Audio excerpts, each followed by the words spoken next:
¿por qué todo, absolutamente todo es tan difícil? La respuesta que te van a dar la mayoría de los cubanos es que esto pasa por el famosísimo bloqueo económico. Dejen de utilizar la palabra bloqueo, dejen de ser correas de transmisión de la propaganda de la tiranía cubana.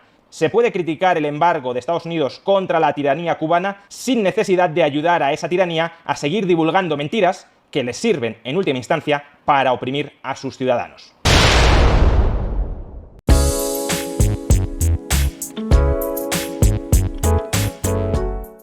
Todo se ve como si estuviéramos en otra era. Desde los coches que se ven transitando por la calle, la arquitectura de los edificios, la mayoría de los trámites oficiales se siguen realizando con papel y pluma. Y conseguir muchas cosas es una misión sumamente complicada. Hay días que sí que nos echamos el día entero sin luz. O sea, hay más tiempo que no hay luz que el que sí hay luz. Exactamente. Yo vengo de niño haciendo eso, yo estoy excavado. Lo que yo he tenido mala suerte de no irme a este país. Y la pregunta que todos nos hacemos es ¿por qué? ¿Por qué pasa esto? ¿Por qué hay tanta escasez? ¿Por qué todo, absolutamente todo es tan difícil? La respuesta que te van a dar la mayoría de los cubanos es que esto pasa por el famosísimo bloqueo económico. El bloqueo económico es la consecuencia de grandísimos problemas económicos que han tenido Cuba y Estados Unidos a lo largo de las décadas. Muchos afirman que al haber existido tan fuertes nexos entre Cuba y la Unión Soviética durante un larguísimo lapso de la historia, Estados Unidos ha bloqueado cualquier relación comercial con la isla. Incluso se comenta que se amenaza y se castiga a todo país que tenga las intenciones de ayudar al proceso económico cubano. Vean, este tipo de letreros que uno se encuentra por las calles cotidianamente ejemplifica muy bien todo esto que les cuento del sentir de los cubanos con el bloqueo económico y demás. Es una caricatura, una sátira, y este tipo de letreros y mensajes de tumba el bloqueo se ven bastante. Y es que sí, si se lo preguntan en palabras de los cubanos, todo el tema del bloqueo afecta hasta el hecho de tener papel de baño. Me ha tocado ver cómo en algunos hogares las personas, en vez de usar papel de baño, usan papel periódico. Vaya, no sé de qué otra manera decirlo. Literal, papel periódico ves botado en la papelera, hecho bolita. Ignoro la razón como tal amplia, pero lo que te contestan aquí las personas es porque muchas veces ese papel tiene que pasar por Estados Unidos. Y sí, pues es un tema grandísimo, es un tema de nunca acabar. Pero veamos qué opina Juan Ramón Rayo, una voz autorizada que ha investigado sobre este y otros temas.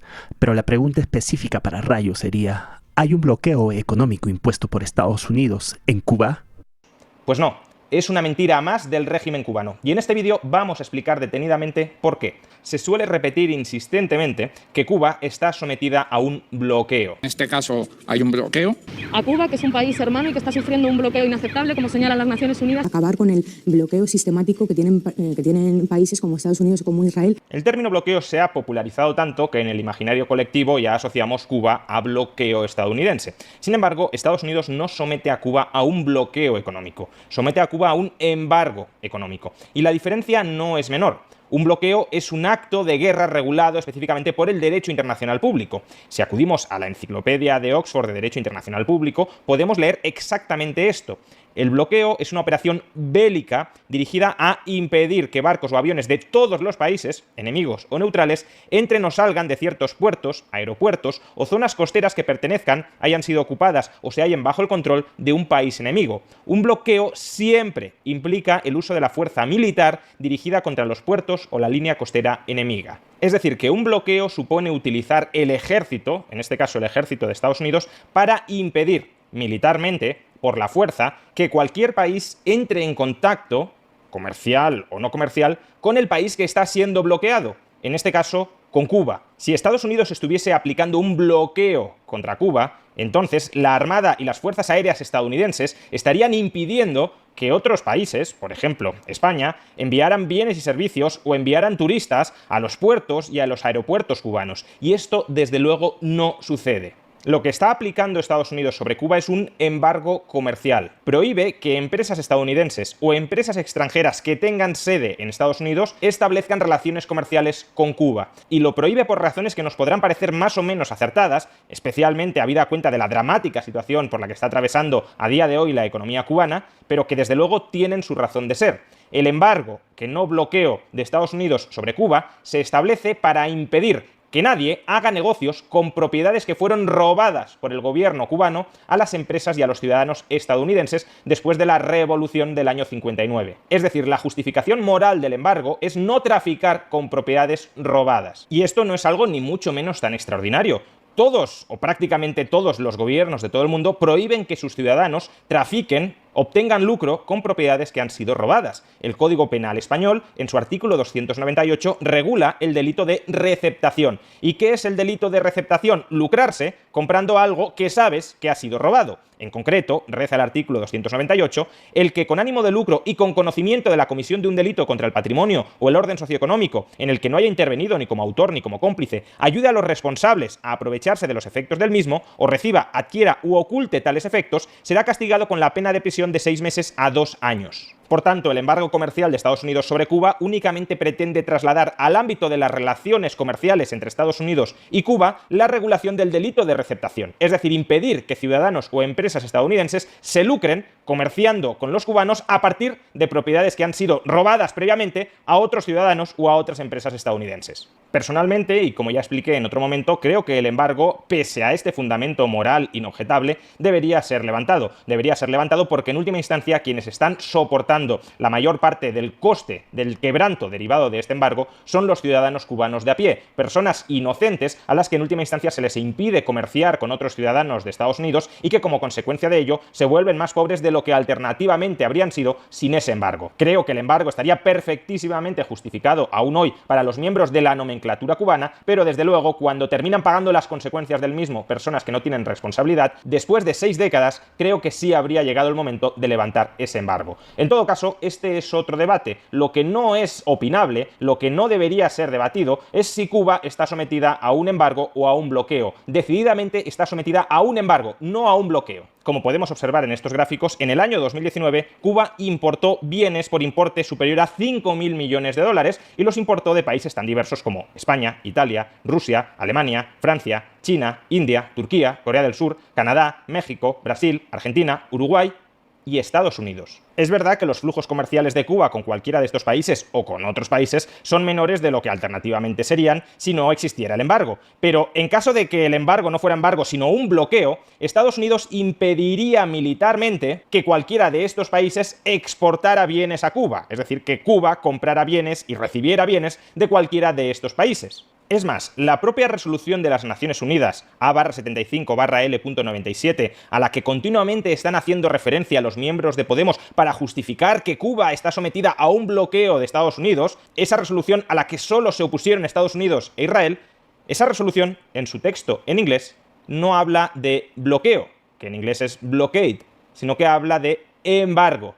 Como podemos leer, este texto reafirma la necesidad de acabar con el embargo económico, comercial y financiero de Estados Unidos contra Cuba. El embargo, no el bloqueo. Luego es cierto que cuando las Naciones Unidas traduce esta resolución, que en inglés está escrita como embargo, no como blockade, traduce embargo como bloqueo, pero no porque la traducción correcta al español de embargo sea bloqueo, sino porque muy probablemente aquellas personas encargadas dentro de las Naciones Unidas de traducir del inglés al español sean personas con un sesgo favorable al gobierno de Cuba y estén inmersos en la misma labor propagandística que no cuela en inglés. Porque en inglés los funcionarios estadounidenses sí se leen las resoluciones y sí rechazan, obviamente, que aparezca bloqueo cuando no es bloqueo, sino que es un embargo.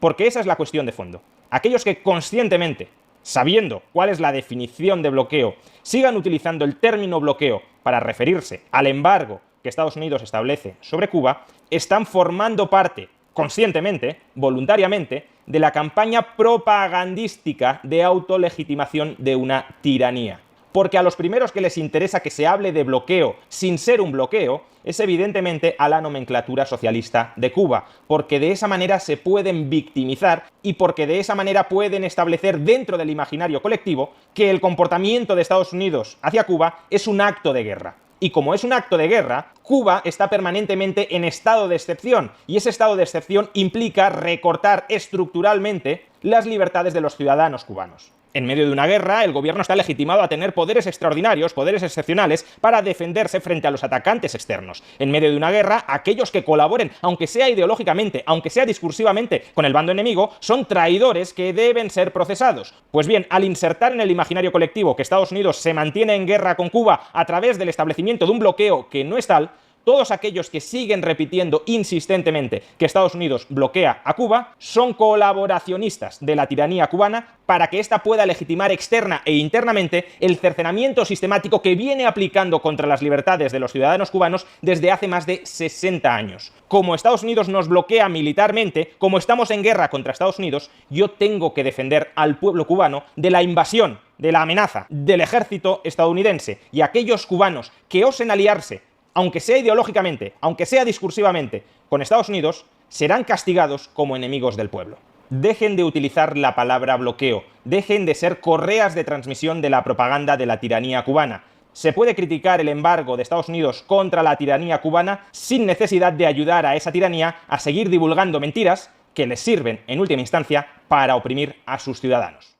Desde hace más de 6 décadas, el régimen comunista cubano ha culpado al embargo económico impuesto por Estados Unidos, al que oficialmente se refiere como bloqueo, de prácticamente todos los males que afectan a la isla. Sin embargo, más allá de los efectos reales que pueda tener el embargo, esta narrativa ha sido utilizada sistemáticamente por el gobierno como una herramienta de propaganda y control social.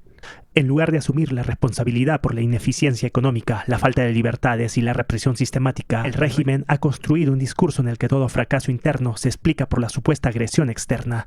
Esta estrategia ha servido para desviar la atención del pueblo sobre la verdadera causa de su empobrecimiento. Un sistema autoritario, centralizado y profundamente corrupto, que no tolera la disidencia ni permite la participación democrática. El embargo no impide que Cuba comercie con el resto del mundo ni prohíbe que reciba ayuda humanitaria o alimentos. Países como China, Rusia, Venezuela, Canadá y España han tenido durante años relaciones económicas activas con la isla. Sin embargo, el control estatal absoluto sobre la economía y la falta de propiedad privada han generado una dependencia crónica del exterior y una economía incapaz de generar riqueza de manera autónoma. La élite del Partido Comunista mantiene el control de las principales fuentes de ingreso, mientras que el ciudadano común enfrenta escasez, represión y vigilancia constante. A través del uso político del término bloqueo, el régimen justifica la censura, la persecución de opositores, la militarización del país y la negación de derechos civiles básicos. En lugar de ser una motivación para reformar y liberar el potencial productivo del pueblo cubano, el embargo se ha convertido en una coartada perfecta para sostener la tiranía. Cada crisis económica es atribuida a Washington, mientras que La Habana refuerza su control sobre todos los aspectos de la vida nacional. En resumen, el embargo estadounidense ha sido manipulado como instrumento retórico por el régimen cubano para ocultar las fallas estructurales de su sistema, justificar la represión interna y perpetuar una dictadura que se ha mantenido durante décadas sin permitir elecciones libres ni abrir espacios reales para la participación ciudadana. El verdadero bloqueo que sufre el pueblo cubano no es externo, sino interno. Es el del miedo, el autoritarismo y la falta de libertad.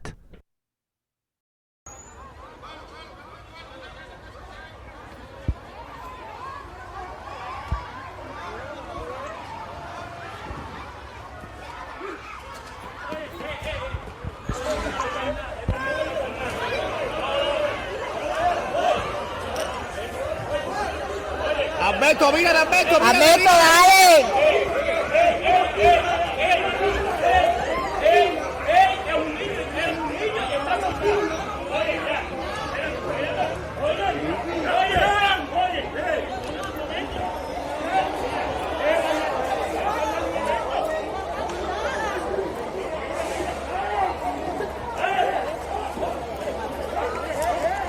Vamos, vamos, vamos, vamos, vamos. No, lo vamos a mover, olvídate de eso. No, lo vamos a mover, olvídate de eso. Ay, por Dios. Rayo nos ha aclarado un punto importante sobre la diferencia entre bloqueo y embargo económico. Además de haber una distancia muy grande entre estos dos conceptos, queda claro que el régimen cubano usa el término bloqueo para justificar la tiranía que ejerce sobre su pueblo. Aún así, cabe y se desprende otra pregunta para Rayo. ¿Cuba es una tiranía? Y para demostrar que Cuba es una tiranía socialista, basta con que escuchemos las declaraciones públicas de su presidente dictador Miguel Díaz-Canel y basta con que nos leamos la propia Constitución cubana. Primero, ¿por qué Cuba es una tiranía? Pues escuchemos cómo lo explica Miguel Díaz-Canel en una reciente reunión que tuvo con los presidentes de las asambleas municipales del Poder Popular. Recuérdense que en el mundo se habla mucho de la división de poderes. El poder legislativo está generalmente en las instituciones que aprueban leyes, el poder ejecutivo en el gobierno, o sea, lo que hace la parte ejecutiva administrativa, y el poder judicial en los tribunales. Pero en Cuba no se trabaja con la división de poderes, se trabaja con la unidad de poderes, a través de órganos que tienen funciones diferentes. Porque el concepto de poder que se usa en Cuba, en la Revolución Cubana, es el concepto de poder popular, que está subordinado o se construye ¿con qué? En el concepto de soberanía popular. ¿Y cuándo hay soberanía popular? Cuando, como dice uno de los artículos de nuestra Constitución, todo está en función de quién, del soberano. ¿Y quién es el soberano? El pueblo. Decía uno de los padres fundadores de Estados Unidos, James Madison, en los Papeles Federalistas número 47, que la acumulación de todos los poderes del Estado, legislativo, ejecutivo y judicial, en las mismas manos, sean esas manos las de uno solo, las de unos pocos o las de muchos, proceda esa acumulación de poderes de la herencia, de la imposición o de la elección, pero esa concentración de poderes en unas solas manos constituiría para Madison la definición misma de tiranía. Pues bien, Miguel Díaz-Canel nos está diciendo que en Cuba no existe separación de poderes y, por tanto, siguiendo la definición de Madison, Cuba sería una tiranía. Y fijémonos que esta definición de Madison no es una definición arbitraria. Si una misma institución posee el poder de dictar leyes, de forzar la ejecución de esas leyes y de juzgar si se han ejecutado las leyes correctamente o no, esa institución posee un poder absoluto y arbitrario. Por tanto, es una institución tiránica. Miguel Díaz-Canel intenta justificar la tiranía cubana diciendo que en última instancia la tiranía cubana depende del poder popular, de la soberanía popular, del pueblo, que esta concentración de poderes es en realidad un instrumento del pueblo para que el pueblo cubano realice su voluntad. El problema de esto ya no es solo que la voluntad del pueblo suele ser interpretada por órganos intermedios que luego la pueden manipular en su propia conveniencia. ¿O se construye con qué? En el concepto de soberanía popular. ¿Y cuándo hay soberanía popular? Cuando, como dice uno de los artículos de nuestra Constitución, todo está en función de quién, del soberano. ¿Y quién es el soberano? El pueblo. Y como es el pueblo, todos esos poderes se desarrollan a través de la participación del pueblo y de las instituciones o los órganos que representan al pueblo. Pero es que además Miguel Díaz-Canel no está diciendo la verdad. El Estado cubano no está en realidad subordinado al pueblo. El Estado cubano está subordinado al Partido Comunista de Cuba. Y este es el segundo motivo que nos explica por qué Cuba no solo es una tiranía, sino una tiranía socialista. Tal como podemos leer en el artículo 5 de la Constitución cubana de 2019, recientemente reformada, aunque este artículo aparecía tal cual en la Constitución cubana de 1976, tal como podemos leer en este artículo 5, el Partido Comunista de Cuba, único, martiano, fidelista, marxista y leninista, vanguardia organizada de la nación cubana, sustentado en su carácter democrático y la permanente vinculación con el pueblo, es la fuerza política dirigente superior de la sociedad y del Estado.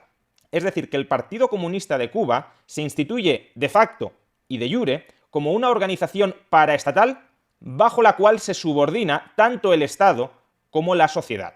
El Partido Comunista de Cuba tiene la misión histórica de completar la revolución socialista, y contra esa revolución socialista no puede ir ni siquiera el poder popular. El artículo 5 sigue: el Partido Comunista de Cuba organiza y orienta los esfuerzos comunes en la construcción del socialismo y el avance hacia la sociedad comunista. Trabaja por preservar y fortalecer la unidad patriótica de los cubanos y por desarrollar valores éticos, morales y cívicos.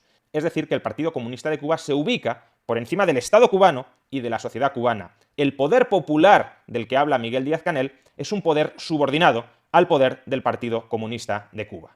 De hecho, es que a este respecto el artículo 4 de esta misma Constitución es muy claro. La defensa de la patria socialista es el más grande honor y el deber supremo de cada cubano. La traición a la patria es el más grave de los crímenes. Quien la comete está sujeto a las más severas sanciones. El sistema socialista que refrenda esta Constitución es irrevocable. Irrevocable también para el poder popular. Los ciudadanos tienen el derecho de combatir por todos los medios, incluyendo la lucha armada, cuando no fuera posible otro recurso, contra cualquiera que intente derribar el orden político, social y económico establecido por esta Constitución. Y el Partido Comunista de Cuba es el que tiene el derecho supremo de velar porque este mandato se materialice, se cumpla.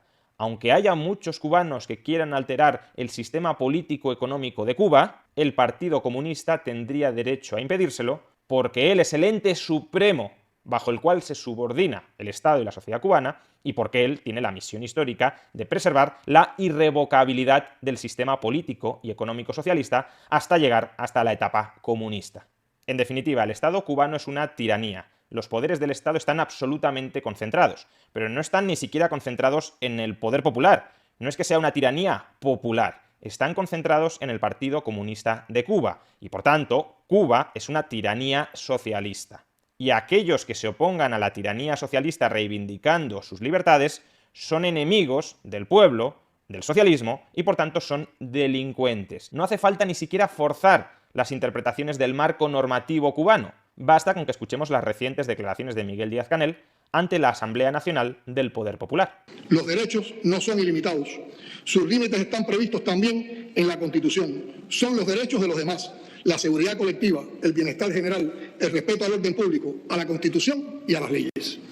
Una manifestación deja de ser pacífica en el momento en que los participantes acudan a ella con la intención de alterar la normalidad de la vida comunitaria, la paz social, con la pretensión de subvertir el orden constitucional y posicionarse como discrepancia al socialismo. Es decir, que la discrepancia al socialismo hace que una manifestación no sea pacífica, sea violenta.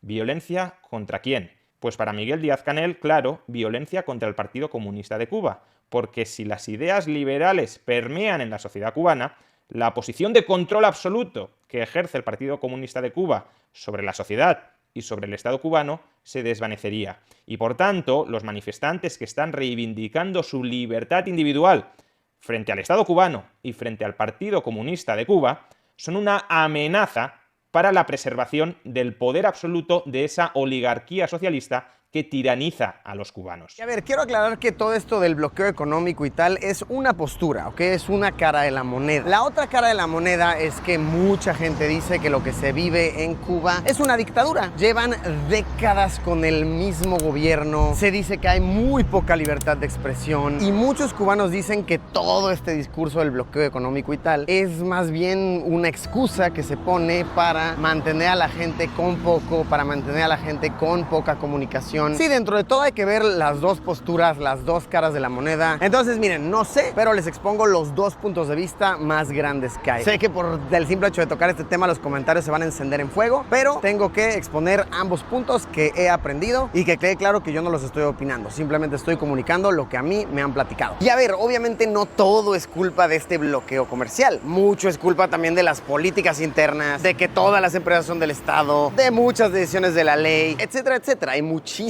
razones, pero sí es lo que se comenta más cotidianamente aquí por las calles. Me quedo con las últimas palabras de Luisito Comunica. Hay que investigar más a fondo este tema y considero que quienes lo hagan llegarán a las mismas conclusiones que nos dio Juan Ramón Rayo. Quiero cerrar este video invitándolos a dejarme un like, comentar y suscribirse a este humilde canal. Gracias, soldados de la cultura.